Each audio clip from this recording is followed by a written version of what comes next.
Hello students, आप सभी का स्वागत है आपके अपने यूट्यूब चैनल पॉलिटिकल साइंस अड्डा पे। आज बच्चों हम टर्म सेकंड का क्लास 12 की पॉलिटिकल साइंस के बुक नंबर सेकंड में जो चैप्टर नंबर हमारा 5 है, जिसका नाम है लोकतांत्रिक पुनरुत्थान। क्या नाम है बच्चों? लोकतांत्रिक पुनरुत्थान। इस चैप्टर को अच्छे से पढ़ेंगे।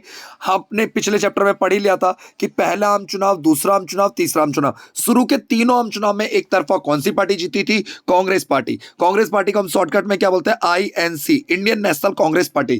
कांग्रेस पार्टी की स्थापना कब हुई थी? 1885 में। पहले चुनाव कब हुए थे? 1952। दूसरे चुनाव कब हुए थे? 1957। तीसरे चुनाव कब हुए थे? 1962। पहले तीनों आम चुनाव में एक तरफा कौन सी पार्टी जीती थी? कांग्रेस पार्टी। कांग्रेस, इसी को पहले तीन आम चुनाव में जो कांग्रेस पार्टी जीती, इसी को कहते हैं हम एक दल के प्रभुत्व का दौर। क्या कहते हैं बच्चों? एक दल के प्रभुत्व का दौर। ठीक है, इसी को हम कहते हैं कांग्रेस प्रणाली। आपका जो यहां पे ये जो नंबर्स लिखे हुए हैं, ये क्या है? पहले तीनों आम चुनावों की सीटें, टोटल सीटें कितनी थी, और यहां पे जो लिखा हुआ है, ये हमारी कांग्रेस पार्टी ने कितनी सीटें जीती थी। ठीक है, तो देखिए चौथा आम चुनाव जो था बच्चों, जो चौथा आम चुनाव था वो कब हुआ था? 1967 में। चौथा आम चुनाव कब हुआ था बच्चों? 1967 में। चौथे आम चुनाव में बाबू लोगों, चौथे आम चुनाव जो हुए थे हमारे, वो हुए थे 1967 में, 1967 में। चौथे आम चुनाव में कांग्रेस को सीटों का बहुत नुकसान हुआ था और कांग्रेस 7 राज्यों में सीधे सीधे सरकार बनाने में क्या रही थी? विफल। और 2 राज्यों में दल बदल के कारण, 2 राज्यों में दल बदल के कारण, टोटल कितने राज्य? 9 राज्यों में कांग्रेस सरकार बनाने में क्या रही थी? विफल। इसीलिए राजनीतिक विश्लेषज्ञों ने चौथे आम चुनावों के परिणाम को राजनीतिक भूकंप की संज्ञा दी। किसकी संज्ञा दी? चौथे आम चुनाव के परिणामों को राजनीतिक विश्लेषज्ञों ने राजनीतिक भूकंप की संज्ञा दी। चौथे आम चुनाव और पांचवें आम चुनाव के बीच में, देखिए चौथे आम चुनाव और पांचवें चुनाव के बीच में एक बहुत ही महत्वपूर्ण घटना हुई थी, राष्ट्रपति के चुनाव। राष्ट्रपति के चुनाव 1969 में हमारे देश के जो राष्ट्रपति थे डॉक्टर जाकिर हुसैन, उनकी आकस्मिक मृत्यु के कारण हमारे देश में 1969 में चुनाव हुए। और इन चुनावों के बाद, राष्ट्रपति के चुनावों के बाद, कांग्रेस पार्टी में क्या हो गया था बच्चों? बंटवारा हो गया था। कांग्रेस पार्टी 2 हिस्सों में बंट गई। एक का नाम पड़ा कांग्रेस ओ, मतलब कांग्रेस ऑर्गेनाइजेशन या कांग्रेस संगठन कहते हैं, और एक का नाम पड़ा कांग्रेस आर, कांग्रेस रीऑर्गेनाइजेशन। जो कांग्रेस ओ थी, हम उसे बोलते थे पुरानी कांग्रेस। क्या बोलते थे बच्चों? पुरानी कांग्रेस। और जो कांग्रेस हमारी आर थी, उसे बोलते थे हम नई कांग्रेस। कांग्रेस ओ को क्या बोलते थे? पुरानी कांग्रेस। कांग्रेस आर को क्या बोलते थे? नई कांग्रेस। कांग्रेस ओ को एक और नाम से जानते थे, सिंडिकेट। क्या नाम से जानते थे? सिंडिकेट। और कांग्रेस आर को किस नाम से जानते थे? कांग्रेस इंडिकेट। देखिए क्या बोला मैंने, चौथे आम चुनाव और पांचवें आम चुनाव के बीच में एक महत्वपूर्ण घटना घटी, राष्ट्रपति का चुनाव। इस राष्ट्रपति के चुनाव में कांग्रेस पार्टी का क्या हो गया बच्चों? बंटवारा। कांग्रेस पार्टी 2 हिस्सों में बट गई, कांग्रेस ओ और कांग्रेस आर। कांग्रेस आर को कहा जाने लगा नई कांग्रेस और कांग्रेस ओ को कहा जाने लगा पुरानी कांग्रेस। और इसके बाद कांग्रेस पार्टी के बंटने के बाद हमारे देश में होते हैं 5वें आम चुनाव। 5वें आम चुनाव कायदे से तो ये चुनाव होने चाहिए थे 1972 में। कब होने चाहिए थे बच्चों? 1972। परंतु इंदिरा गांधी की सूझबूझ, राजनीतिक सूझबूझ के कारण इसे 15 महीने पहले 1971 में ही करा लिया गया। तो इस चैप्टर में हम इसी से आगे बढ़ते हुए पढ़ते हैं 1971 के आम चुनाव। 1971 के आम चुनाव, 1971 में जो चुनाव हुए थे बच्चों, उसमें कांग्रेस को, कौन सी कांग्रेस को? नई कांग्रेस। नई कांग्रेस मतलब कांग्रेस आर, बोले तो इंडिकेट को विशाल जनादेश मिला। क्या बोला बच्चों मैंने? 1971 के चुनावों में कांग्रेस आर को, नई कांग्रेस को विशाल क्या मिला? जनादेश। क्यों मिला विशाल जनादेश? क्योंकि इंदिरा गांधी जी ने एक नारा दिया था, गरीबी हटाओ। क्या नारा दिया था? गरीबी हटाओ। तो आपको ऐसे क्वेश्चन पूछ सकता है, 1971 के चुनाव में, 1971 के चुनाव में इंदिरा गांधी जी ने एक नारा दिया था। वो नारा क्या था? गरीबी हटाओ का नारा। ये जो नारा था बहुत ही लोक लुभावन नारा था, मतलब लोगों को आकर्षित करता था। इस लोक लुभावन नारे के कारण नई कांग्रेस ने, जो इंदिरा गांधी वाली कांग्रेस थी, जिसे हम कांग्रेस आर के भी नाम से जानते हैं, उन्होंने अच्छी खासी चुनावी फसल काटी। क्या काटी बच्चों? अच्छी खासी चुनावी फसल काटी। लोकसभा के 1971 के चुनाव के बाद जब इंदिरा गांधी की नई कांग्रेस 1971 में जीत गई, उसके बाद राज्यों के विधानसभा के चुनाव हुए। क्या हुए बच्चों? राज्यों के विधानसभा के चुनाव। इन चुनावों में भी नई कांग्रेस जीत गई। नई कांग्रेस जीत गई। ठीक है, इसीलिए देखिए 1971 का चुनाव भी कांग्रेस पार्टी जीत गई। और 1971 के चुनाव के बाद, 1971 के चुनाव के बाद जो चुनाव हुए थे, उन चुनावों में, राज्य विधानसभा के चुनाव में भी इंदिरा गांधी वाली कांग्रेस जीत गई। इसीलिए राजनीतिक विश्लेषज्ञों ने ऐसे व्यक्ति जो राजनीति का अध्ययन करते हैं उन्होंने कहा इंदिरा की लहर थी। ये क्या थी बच्चों? इंदिरा की लहर। कोई दिक्कत तो नहीं यहाँ पे? क्या बोला एक बार हम रिवीजन कर लेते हैं। क्या बताया हमने? 1971 के चुनाव में कांग्रेस पार्टी को विशाल जनादेश मिला। क्यों मिला? जनादेश मिलने का कारण था इंदिरा गांधी ने एक नारा दिया था, गरीबी हटाओ। क्या नारा दिया था? गरीबी हटाओ का नारा दिया था। ये जो गरीबी हटाओ का नारा था बहुत ही लोक लुभावन था। क्या था? लोक लुभावन। इसका नतीजा ये निकला कि नई वाली कांग्रेस को चुनावी फसल काटने को मिली। बहुत ज्यादा लोगों ने नई कांग्रेस आर को सपोर्ट किया और इसके बाद राज्य विधानसभाओं के चुनाव पे, राज्य विधानसभाओं के चुनाव पे भी नई कांग्रेस जीत गई। इसीलिए राजनीतिक विश्लेषज्ञों ने इसे क्या कहा? इंदिरा लहर कहा। क्या कहा बच्चों? इंदिरा लहर कहा। परंतु कितना भी इंदिरा गांधी की कांग्रेस ने विजय प्राप्त करी हो, परंतु इंदिरा गांधी की जो कांग्रेस थी वो नेहरू की कांग्रेस से बिल्कुल अलग थी। क्यों ऐसा कहा गया? क्योंकि जो नेहरू की कांग्रेस थी वो लोकतांत्रिक थी। यहां पे सभी नेताओं को अपने अधिकार और हक को रखने का मौका दिया जाता था। यहां तक कि विपक्ष के नेताओं को भी पूरा पूरा मौका दिया जाता था। परंतु इंदिरा की कांग्रेस जो थी बहुत ही ज्यादा केंद्रीकृत थी। मतलब इंदिरा की जाके जो इंदिरा गांधी की जो कांग्रेस पार्टी थी उसमें इंदिरा गांधी की ज्यादा चलती थी और इंदिरा गांधी की जो कांग्रेस थी वो अलोकतांत्रिक थी। यहां पे नेहरू की कांग्रेस से पूरी तरीके से क्या थी? अलग थी। ठीक है। अब चुनावी सफलता के लिए, अब चुनावी विजय के लिए पूरी तरीके से कांग्रेस पार्टी को इंदिरा गांधी की लोकप्रियता पर निर्भर रहना पड़ा। ठीक है।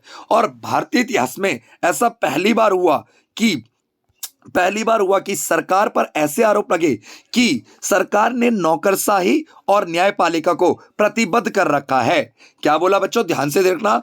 1971 में जब इंदिरा गांधी को जीत मिलती है, असाधारण जीत, जिस जीत के पीछे कारण क्या था? इंदिरा गांधी के द्वारा दिया गया गरीबी हटाओ का नारा। सरकार पर पहली बार आरोप लगे, सरकार पे स्वतंत्र भारत में पहली बार ऐसा हुआ कि किसी सरकार पे यह आरोप लगे कि उस सरकार के द्वारा नौकरशाही और न्यायपालिका प्रतिबद्ध है। किसके प्रति प्रतिबद्ध है? सरकार के प्रतिबद्ध। ये नौकरशाही और न्यायपालिका पूरी स्वतंत्रता से कार्य नहीं कर पा रही है और वो सरकार के प्रति वफादार है। इसीलिए तो इस एक एक करके हम पॉइंट को समझते हैं कि किस तरह से न्यायपालिका सरकार के प्रति प्रतिबद्ध थी और नौकरशाही सरकार के प्रति प्रतिबद्ध थी। तो देखिए, जो हमारी न्यायपालिका है, हमारे संविधान में साफ साफ लिखा हुआ है न्यायपालिका सरकार का एक महत्वपूर्ण तीसरा अंग है और न्यायपालिका को स्वतंत्र रहना चाहिए। पर न्यायपालिका पे अब ऐसे आरोप लगने लगे कि न्यायपालिका इंदिरा गांधी के सपोर्ट के लिए, इंदिरा गांधी के प्रति प्रतिबद्ध है। मतलब ये स्वतंत्र रूप से कार्य नहीं कर पा रही है, ये किसके प्रति? सरकार के प्रति वफादार हो गई है। तो इसकी झलक कैसे मिलती है? ध्यान से समझिएगा। देखिए 1967 में गोलकनाथ मामला, गोलकनाथ केस में क्या हुआ? सुप्रीम कोर्ट, उच्चतम न्यायालय सुप्रीम कोर्ट ने एक फैसला सुनाया जिसमें कहा कि संसद संविधान में कोई भी संशोधन कर सकती है, पर ऐसा कोई संशोधन नहीं करेगी संसद जिससे कि मौलिक अधिकारों में कमी आए। मौलिक अधिकारों में क्या है बच्चों? कमी। देखिए गोलकनाथ मुकदमे में क्या हुआ? गोलकनाथ केस कब हुआ था? 1967 में। सुप्रीम कोर्ट ने क्या कहा? संसद संविधान में संशोधन कर सकती है पर ऐसा कोई संशोधन नहीं करेगी जिससे मौलिक अधिकार में क्या है? कमी आए। ठीक है। संसद संविधान में संशोधन कर सकती है पर मौलिक अधिकारों को कम नहीं कर सकती। उसी बीच फरवरी 1970 में सुप्रीम कोर्ट ने क्या करा? जो इंदिरा गांधी ने बैंकों का राष्ट्रीयकरण किया था, बैंकों का क्या किया था? राष्ट्रीयकरण। इसे असंवैधानिक ठहरा है। इसे क्या ठहरा है बच्चों? असंवैधानिक। मतलब इंदिरा गांधी ने जो बैंकों का राष्ट्रीयकरण किया था कि कहा कि भाई बैंकों को अब कौन चलाएगी? सरकार। इसको क्या ठहरा दिया गया? असंवैधानिक, बोले तो इलीगल, गलत ठहरा दिया गया। इससे कांग्रेस के जो कार्यकर्ता थे वो नाराज होकर के न्यायपालिका पर ऐसे आरोप लगाने लगे कि न्यायपालिका क्या कर रही है? जन कल्याण के कार्यों को करने से रोक रही है। जन कल्याण, लोगों के कल्याण, जिससे गरीबों का कल्याण हो, गरीबी कम हो सके, ऐसे कार्यों को करने से सरकार को रोक रही है। कौन रोक रही है? न्यायपालिका। ठीक है। अभी हमने दो चीजें समझ ली। देखिए पहले हमने गोलकनाथ केस देखा। गोलकनाथ केस में क्या हुआ? संसद न्यायपालिका, सुप्रीम कोर्ट ने क्या बोला? हमें सुप्रीम कोर्ट जजमेंट देती है कि संसद संविधान में संशोधन कर सकते हैं पर मौलिक अधिकारों को कम नहीं कर सकती। और अब एक देखिए संसद ने क्या करा? 1971 में जब इंदिरा गांधी की सरकार बन गई, तो इंदिरा गांधी की सरकार बनने के बाद संसद ने क्या करा? संविधान में एक संशोधन किया जिसे कहते हैं हम 24वां संविधान संशोधन। इसमें संसद ने अपने आप को अधिकार दिया कि संसद सभी चीजों में संशोधन कर सकती है। संसद सभी चीजों में संशोधन कर सकती है, यहां तक कि मौलिक अधिकारों को भी कम कर सकती है। संसद ने अपने आप को 24वें संशोधन में ही कहा। देखिए, गोलकनाथ में केस में सुप्रीम कोर्ट ने क्या कहा था? संविधान में संशोधन किया जा सकता है पर मौलिक अधिकारों को कम नहीं किया जा सकता, मौलिक अधिकारों को कम नहीं कर सकते। पर वहीं 1971 में इंदिरा गांधी की सरकार बनती है और क्या कहती है? मैं मौलिक अधिकारों को कम कर सकती हूं। अब आगे देखते हैं 1973 में क्या होता है। केशवानंद भारती केस में सुप्रीम कोर्ट ने 24वें संविधान संशोधन को वैध ठहराया, मतलब ठीक सही है। संसद मौलिक अधिकारों को क्या कर सकती है? संशोधित कर सकती है, कम कर सकती है, काट सकती है। ठीक है, देखिए अब क्या दिख रहा हमें? गोलकनाथ मुकदमे में यही सुप्रीम कोर्ट है जो कह रही है मौलिक अधिकार को कम नहीं किया जा सकता। वहीं केशवानंद भारती मुकदमे में वही सुप्रीम कोर्ट क्या कहती है कि मौलिक अधिकारों को संसद कम कर सकती है। तो यहां पे आपको ये नहीं दिख रहा कि पहले जो सुप्रीम कोर्ट मना कर रही थी, अब वही सुप्रीम कोर्ट क्या कह रही है? मौलिक अधिकारों को कम किया जा सकता है।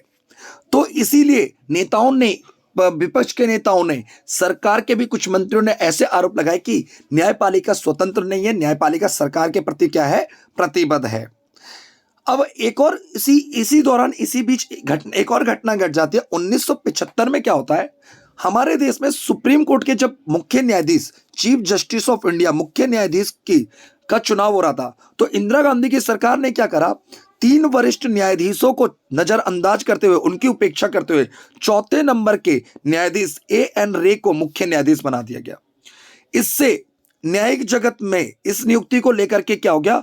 भारी विवाद हुआ, भारी विवाद खड़ा हो गया और न्यायपालिका पर ऐसे आरोप लगे कि न्यायपालिका स्वतंत्र रूप से कार्य नहीं कर रही है, न्यायपालिका सरकार के प्रति क्या है? प्रतिबद्ध है। ठीक है, तो हमने क्या देख लिया? 1971 में इंदिरा गांधी की सरकार आती है 1900 गरीबी हटाओ के नारे के साथ, परंतु सरकार पे ऐसे आरोप लगते हैं कि सरकार ने न्यायपालिका को और नौकरशाह को प्रतिबद्ध कर रखा है। हमने न्यायपालिका की प्रतिबद्धता को देख लिया।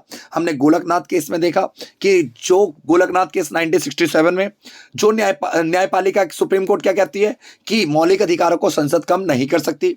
वही सुप्रीम कोर्ट 1973 में केशवानंद भारती मुकदमे में कहती है कि मौलिक अधिकार को संसद कम कर सकती है। अब देखते हैं हम नौकरशाही किस तरीके से प्रतिबद्ध थी। भारत का जो प्रशासनिक ढांचा है, प्रशासन चलाना है, देश को चलाने की शासन व्यवस्था, वो ब्रिटेन की प्रशासनिक व्यवस्था के अनुकूल है, वैसे ही है सेम टू सेम। इसकी प्रमुख जो लक्षण है, खास विशेषता, वो सिविल सेवाओं की तटस्थता। सिविल, आपको पता है कि भारत के अंदर जितने भी IAS IPS अधिकारी बनते हैं उसके लिए एक परीक्षा होती है सिविल सेवा। वो क्या है? तटस्थ है, किसी के प्रति झुकी हुई नहीं है। लोकतंत्र में सरकारें बदलती रहती है, कभी किसी की सरकार रहती है, कभी किसी की। लोकतंत्र में सरकारें आती हैं, सरकारें जाती है, परंतु जो नौकरशाह होते हैं, अधिकारी होते हैं, उनके लिए ये उचित रहता है कि वह दलबंदी से क्या रहे? दूर रहे, अपने आप को दूर रखे, वो किसी पार्टी के लिए समर्पित ना हो। लोक सेवकों का सबसे मेन काम क्या होता है? सरकार की नीतियों को अमल में लाना, लागू कराना, जो सरकार के नीतियां हैं उनको लागू कराना। ठीक है, लोक सेवकों की, IAS IPS अधिकारियों की मेन जो ड्यूटी होती है वो सरकार की नीतियों के प्रति वचनबद्ध होना है, ना कि किसी व्यक्ति के या किसी नेता के प्रति या किसी दल के प्रति वचनबद्ध। नौकरशाहों को ऐसा उनको साहसी होना चाहिए, उनको विश्वास से भरा हुआ होना चाहिए। भारत के आजादी के बाद कभी भी नौकरशाहों पे इस तरह प्रकार के आरोप नहीं लगे जिस तरह के आरोप आपातकाल में लगे। ऐसे आरोप लगे नौकरशाहों पे कि श्रीमती इंदिरा गांधी ने नौकरशाह को अपनी पार्टी का हथियार बना रखा था। ठीक है, अपने अनुसार कार्य कराती थी नौकरशाहों से। तो देखिए, इंदिरा गांधी की सरकार पे अब हमने जान लिया कि इंदिरा गांधी की सरकार के दौरान क्या हुआ। इंदिरा गांधी की सरकार 1971 में बनने के बाद नौकरशाह और न्यायपालिका पर बहुत तरह के क्या थे? प्रतिबद्ध थे। चलिए अब आगे हम बढ़ते हैं। अब हम आगे देखते हैं आपातकाल की पृष्ठभूमि।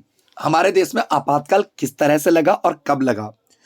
आपातकाल की घोषणा होती है हमारे देश में 25 जून 1975 को। आपातकाल की घोषणा कब होती है? 25 जून 1975। आपातकाल की घोषणा उस समय के राष्ट्रपति फखरुद्दीन अली अहमद के द्वारा की जाती है अनुच्छेद 352 के तहत। कारण बताया जाता आंतरिक उपद्रव, देश के अंदर गड़बड़ी थी। देश के अंदर क्या थी? गड़बड़ी। ऐसा नहीं है कि आपातकाल 25 जून 1975 को अचानक से लग गया। आपातकाल जो 1900 देखिए 1971 में आपको पता है कि 1971 में इंदिरा गांधी क्या आती है, सत्ता में आती है गरीबी हटाओ के नारे के साथ।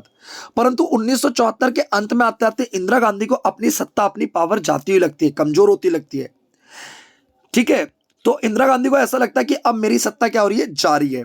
इसी उद्घोषणा के सही विवेचन देखो 1974 में जो सरकार 1971 में इतनी पावर्स के साथ आती है, ऐसा क्या होता है कि 1974 में आते आते इंदिरा गांधी की सत्ता बहुत कमजोर होने लगती है।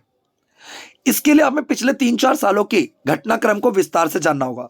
इसके लिए हम नेक्स्ट वीडियो में देखते हैं, ध्यान से आगे पढ़ते हैं। तो इस वीडियो में हमने क्या क्या समझ लिया। 1971 में केंद्र में कौन आती है, इंदिरा गांधी आती है। इंदिरा गांधी की जो कांग्रेस थी वो नेहरू की कांग्रेस से बिल्कुल क्या थी, अलग थी। और जहां नेहरू की कांग्रेस लोकतांत्रिक थी, इंदिरा की केंद्रीकृत थी। ठीक है, और इसमें हमने देखा कि इंदिरा की सरकार पे ऐसे आरोप लगे कि उन्होंने न्यायपालिका और नौकरशाह को क्या रखा, प्रतिबद्ध रखा सरकार के प्रति। और हमने इसमें फिर आपातकाल की पृष्ठभूमि देखी। आपातकाल 25 जून 1975 को लगा था। ठीक है, आपातकाल की घोषणा कब हुई थी, 25 जून 1975। राष्ट्रपति फखरुद्दीन अली अहमद ने किया था अनुच्छेद 352 के तहत। कारण क्या बता, आंतरिक उपद्रव, देश के अंदर की गड़बड़ी। आपातकाल की जो घोषणा हुई थी ये अचानक से नहीं हुई थी। 1974 के अंत में इंदिरा गांधी को अपनी सत्ता कमजोर होती हुई लगी।